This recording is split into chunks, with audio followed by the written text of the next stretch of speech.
Hello, gamers and gamettes. What is going on? My name is Keysworn, and some of you may know me as Tenek127 Gaming. And welcome back. That's right, guys. Welcome back to another Borderlands 4 video. And if y'all want to stay up to date on all things Borderlands 4, make sure you're liking today's video, subscribing to the channel if you're new, and let's go ahead and get on into today's subject. Now, Borderlands 4, I just gave y'all some details the other day about their little post-launch roadmap and stuff like that. They were talking about a lot of upcoming content to the game, and as y'all know, that all involves endgame stuff. However, they just had a panel at PAX West, like I told y'all in the previous video, where they were sharing all kinds of details. Not just that, but also giving us the goods on endgame. Now, I'm going to tell y'all straight up, this article is long as shit. Alright, so I'm going to leave a link to it down in the video description. I'm going to slowly skim through and just highlight some of the key points. But if you want to see the full thing, it's going to be down in the video description. And remember, guys, I'm trying to get into the Borderlands 4 content creator program. I'll leave a link to the tweet down in the video description as well. If y'all want to go support that tweet, let the community manager know what your boy is all about with the RPGs, ARPGs, MMOs, and looter games. And without further ado, let's go ahead and get on into it. So the article goes to say Borderlands 4 endgame details, ultimate Vault Hunter mode, dedicated drops, and more. That's right, if y'all haven't heard, Borderlands 4 is doing dedicated drops. And you're also not going to have to reset your game to farm bosses and stuff like that. There's going to be a way for you to just naturally reset the bosses in-game, which is a big plus.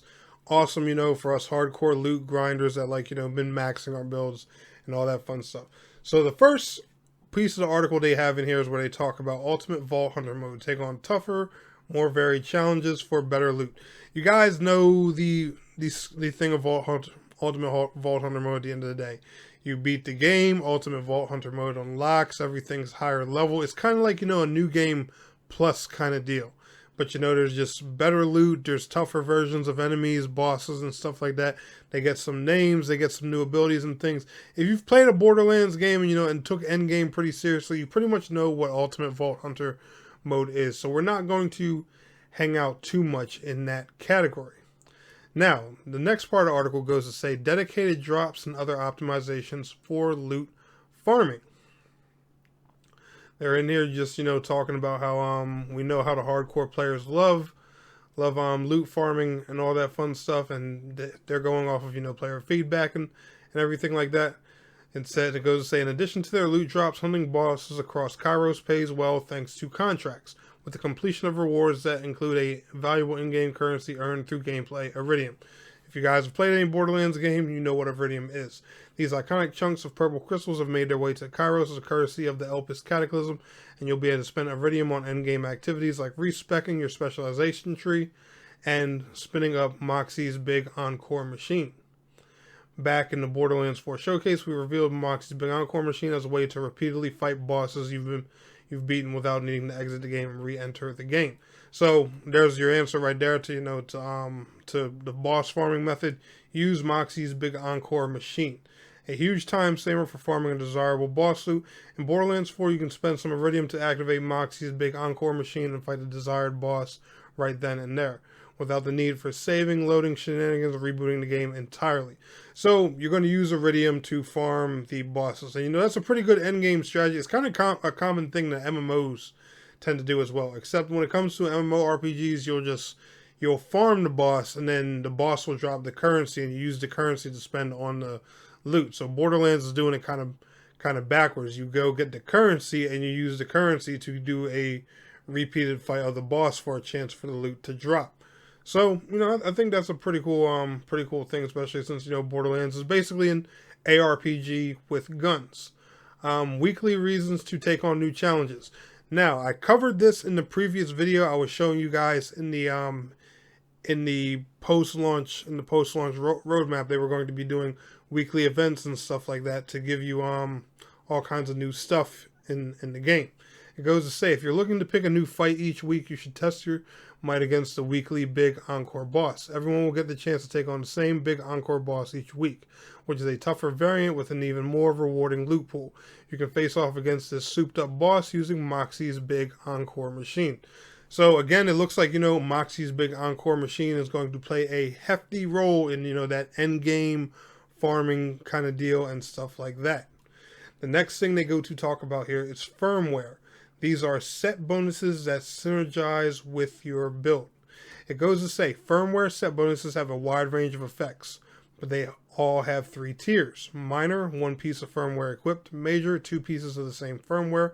And full, 3 pieces. Minor and major bonuses provided by firmware are typically flat increases to stats like ordnance damage or action skill cooldown rate. But full bonuses can provide unique effects like dropping down missile strikes or boosting your damage and lifesteal when your health gets low. Lifesteal, I like to hear about that. Crucially, firmware does not apply to the 4 primary weapons in your loadout, as it only has a chance to spawn on rep kits, ordnance, class mods, shields, and enhancements. So it'll spawn on your gear, just not your weapons. That means you can only have 5 total pieces of firmware enabled gear equipped at a time. Now, the next part of the article, they also go to talk about specializations, which are universal upgrades for all of your vault hunters. It goes to say there are 4 basic nodes to level up on the specialization tree, which provides straightforward buffs to stats like maximum health and shields or gun damage. Once you've leveled up a basic node far enough, you'll unlock passive specialization skills to slot in socket spaces. Initially, you only have access to 1 socket for slotting in the specializations. After you've leveled up enough, you can have up to a maximum of 4 sockets.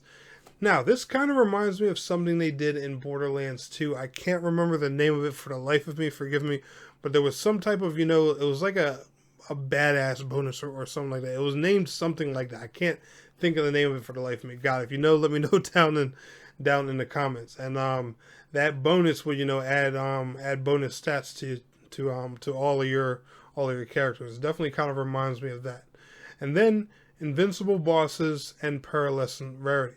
As you guys know, pearlescent rarity was a rarity back in some of the older Borderlands games, and it basically says, "You asked, we listened. Pearlescents are coming back in Borderlands 4 with plans to add them in a free update to all players alongside Bounty Pack 2 in Q1 of 2026. So keep that in mind. Pearlescent rarity weapons and gear will not be available until the first quarter of 2026. So sometime between January and March of 2026.